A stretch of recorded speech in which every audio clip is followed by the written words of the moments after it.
अंधेरी रात, पीपल का एक अनोखा घना पेड़ जिस पर सफेद रंग के फूल थे।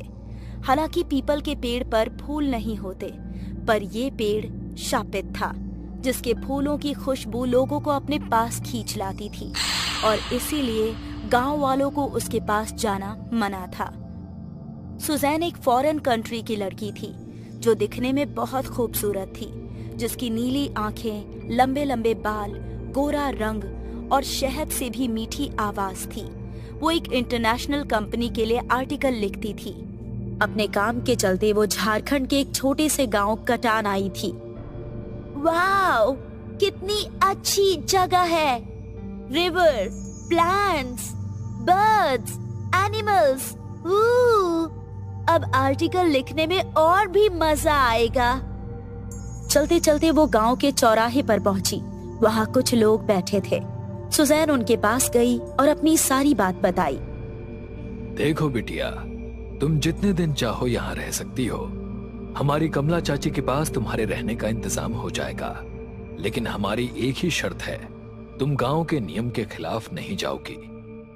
ठीक है सरपंच जी। कमला सुजैन को अपने घर लेकर गई। कमला के घर में उसकी 20 साल की लड़की मंजी थी। अगले दिन सुजैन मंजी को लेकर गांव घूमने निकली। गांव के रहन सहन, कपड़े, खाना, काम सब के बारे में लिखने लगी। थोड़ी ही देर में शाम हो गई। चलते चलते सुजैन को एक पीपल का पेड़ दिखा जिस पर सफेद रंग के फूल उगे हुए थे। मंजी, ये बड़ा सा ट्री क्या है जिस पर इतने बड़े व्हाइट फ्लावर हैं? It's looking so beautiful. तुमने मुझे इसके बारे में कुछ बताया क्यों नहीं? दीदी, ये पेड़ बहुत अपशकुनी है। कहते हैं कि इस पर किसी चुड़ैल का साया है। चुड़ैल का साया? You mean lady ghost? मंजी, ये सब पुरानी बातें हैं। आज की दुनिया कितनी आगे निकल गई है और तुम सभी आज भी इन बातों पर बिलीव करते हो। मंजी, मैं इन सब बातों को नहीं मानती। अचानक आसमान में काले बादल छाने लगे। मंजी को लगा अभी बारिश होगी। दीदी, लगता है बारिश होगी। मैं पास के घर से छाता लेकर आती हूँ। आप यहीं रुको, हाँ, कहीं जाना मत। मंजी छाता लेने के लिए पास के घर में गई। सुजैन को उस पेड़ के फूलों की खुशबू मानो अपनी तरफ खींच रही थी। वो उस पेड़ के पास गई और वहाँ से एक फूल तोड़ लिया। तभी अचानक से मौसम और बिगड़ गया। घना अंधेरा छाने लगा। जोर जोर से हवाएं चलने लगी। सुजैन एक और फूल तोड़ने ही वाली थी कि उसे सामने से किसी ने धक्का दे दिया और वो जोर से जमीन पर गिर गई। मैं इतनी दूर कैसे गिर गई? मानो किसी ने मुझे धक्का दिया हो। तभी वहाँ मंजी भी आ गई। अरे दीदी, आप यहाँ क्या कर रही हैं? मैंने कहा था ना आपको कहीं नहीं जाना अकेले। अब जल्दी घर चलिए, बारिश होने वाली है शायद। मंजी सुजैन को लेकर घर आई। सुजैन ने वो फूल अपने पास ही रखा था। अचानक सुजैन को ऐसा लगा जैसे उसके पास से कोई गुजरा हो। उसने आसपास देखा मगर कमला चाची और मंजी के अलावा कोई नहीं था। अचानक उसका बदन ठंडा पड़ने लगा। उसके होंठ नीले पड़ने लगे। कमला चाची ये सब देखकर डर गई। कमला चाची ने सुजैन को कमरे में लाया और बेड पर सुला दिया और डॉक्टर को बुलाया। डॉक्टर ने सुजैन को चेक किया। उसे 104 बुखार था। डॉक्टर ने उसे इंजेक्शन देने के लिए जैसे ही हाथ बढ़ाया, सुजैन ने डॉक्टर का हाथ पकड़ा और उसके हाथ से इंजेक्शन छीनकर फेंक दिया। सुजैन बड़ी बड़ी लाल आंखों के साथ कहती है, हे पुटे, अपनी खैर चाहता है तो यहाँ से चला जा, नहीं तो अंजाम बुरा होगा, समझा? डॉक्टर ये बात सुनकर डर के मारे वहाँ से भाग गया। कमला ये नजारा देखकर समझ गई कि सुजैन पर जरूर किसी आत्मा का साया है। बेटी, तुम सुजैन के पास रुको। मैं सरपंच जी के पास जाकर कोई मदद मांग कर देखती हूँ। जल्दी आना माँ, मुझे बहुत डर लग रहा है। हाँ बेटी, जल्दी ही आऊंगी। कमला सरपंच जी के पास गई। मंजी ने देखा कि सुजैन की तबीयत और बिगड़ रही है। उसका बदन अंगारों की तरह तप रहा है। मंजी फौरन रसोई में गई और ठंडा पानी नमक मिलाकर ले आई।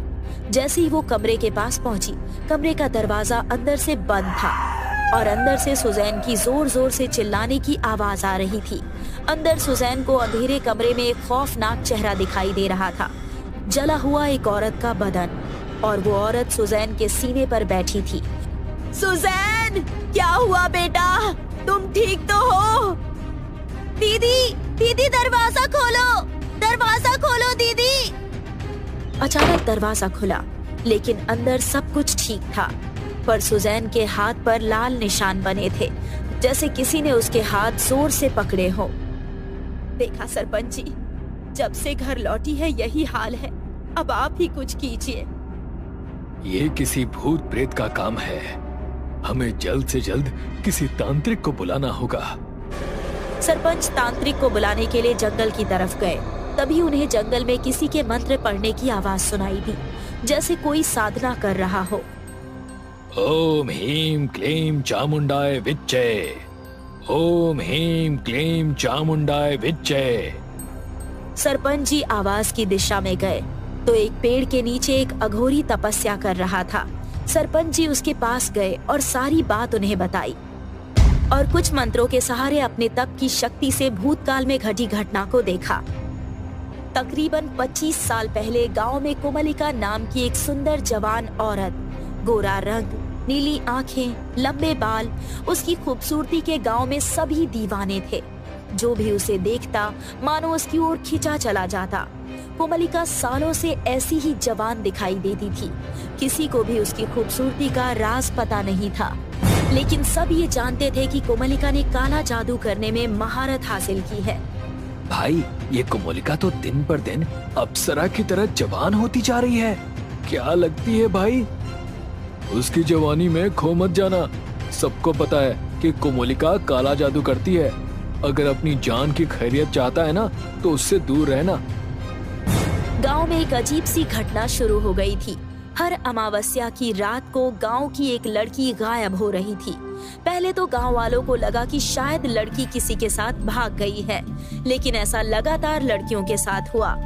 एक बार अमावस्या की रात को गांव के लोगों ने कोमलिका के घर के बाहर जमाव बुलाया और कोमलिका के घर का दरवाजा खोला।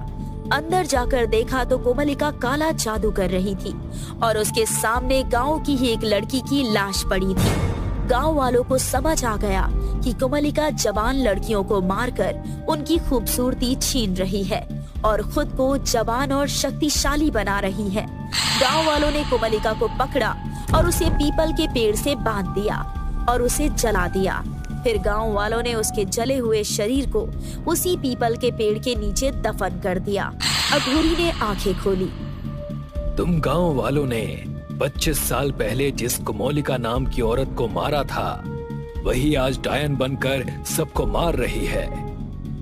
अब आप ही कुछ कीजिए बाबा, नहीं तो धीरे धीरे पूरा गांव खत्म हो जाएगा। सरपंच जी और अघोरी बाबा गांव की ओर निकले। जल्दी ही वो कमला के घर पहुँचे। वहाँ जाकर उन्होंने देखा कि कमला और मंजी सुजैन के कमरे का दरवाजा खटखटा रहे हैं। दरवाजा अंदर से बंद था। अघोरी बाबा ने अपने बदन से कुछ राख निकाली और मंत्र पढ़े और दरवाजे के ऊपर फेंक दिया। दरवाजा अपने आप खुल गया। सभी अंदर चले गए। अंदर का भयानक रूप देख सभी डर गए। पूरे कमरे में अंधेरा था। सुजैन अपने बेड पर नहीं थी। अघोरी बाबा ने चारों ओर नजर घुमाई। अचानक सुजैन अघोरी बाबा के सामने आ गई। लाल खून जैसी आंखें, जला हुआ बदन, लंबे बाल। तू मुझे मारेगा? तुझ में इतनी हिम्मत है कि तू मेरी शक्तियों के सामने टिक पाएगा? जिंदा रहना चाहता है तो चला जा यहाँ से। तू अपनी फिक्र कर, आज तुझे मैं मुक्त करके ही रहूंगा। तू किसी भी बेगुनाह की जान नहीं ले पाएगी। ऐसा कहकर अघोरी बाबा ने अपने बदन से और राख निकाली और डायन के पास ही एक घेरा बना दिया।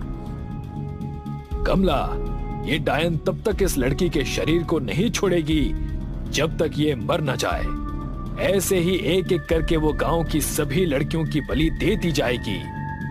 इसका क्या उपाय है बाबा जी? जैसा मैं कहता हूँ वैसा करो। अघोरी बाबा ने अपने गले की एक माला सरपंच को दी और कहा, इस माला को अपने पास रखो ये तुम्हारी रक्षा करेंगे। इस डायन के शरीर का अंतिम संस्कार नहीं हुआ है, जाकर इसके शरीर को जला दो और साथ में इस फूल को भी जला देना। तब तक मैं इसे यहीं रोक कर रखता हूँ। ये तो सही नहीं कर रहा है अघोरी, अब तो नहीं बचेगा। सरपंच जैसे ही खुदाई करने लगे, आसपास का मौसम बदल गया, मानो बुरी शक्तियां सरपंच को रोक रही हो। जोर जोर से हवा चलने लगी, बुरी आत्माओं के चिल्लाने की आवाज आने लगी, लेकिन सरपंच अपना काम करते रहे। आखिर में सरपंच को डायन का शरीर मिल गया। उन्होंने जल्दी से उसे आग लगा दी। जैसे ही आग की लपटों ने डायन के शरीर को घेरा, वैसे ही यहाँ सुजैन भी जलने लगी। कुछ ही पल में डायन का शरीर और सुजैन का शरीर जलकर खाक हो गया। अघोरी ने सुजैन के शरीर की राख को एक मटके में भरा, उस पर लाल रंग के कपड़े से उसे बांध दिया और त्रिवेणी संगम में जाकर छोड़ दिया। दुख की बात थी कि डायन के साथ साथ बेकसूर सुजैन को भी अपनी जान गंवानी पड़ी।